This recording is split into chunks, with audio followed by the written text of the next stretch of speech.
Hey guys, what's up? Welcome to topic 12. In this topic, guys, we're actually going to be seeing how to, we're going to be seeing how to save, right? So you're going to actually go to your ground floor plan as well as your first floor plan. So let's say I'm in the ground floor plan and I press Control S.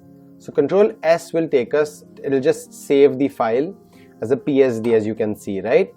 Now when we click on file and I click on save as over here, you can see that once I've clicked on Control Shift S, which is save as, I'll be having the PSD over here and I'll be having the JPEG. PSD is my Photoshop file, guys. Photoshop file means this Photoshop format which we are working in, which is editable basically. So you can see that once it is in the Photoshop format, guys, I can just go ahead and save it over here. I can also do the same thing for this, so Control Shift S and save the first floor plan as a Photoshop format.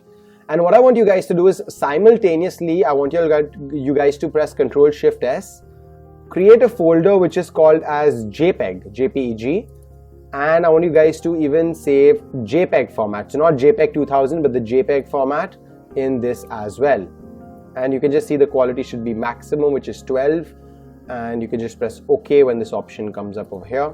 Same thing, just do for the first floor, Control Shift S, just go ahead and select JPEG. You can switch that to the PSD format, sorry, to the JPEG format, and we can just save the ground floor plan here. Now, first floor plan here. So this basically is going to help us save not only as editable files, but also as image files for us to use somewhere later on.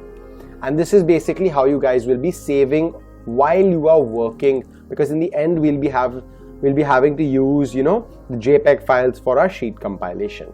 So I hope you guys have understood this much, and please understand the saving, finish the saving, and I will see you guys in the next topic where we will be taking up our elevation render.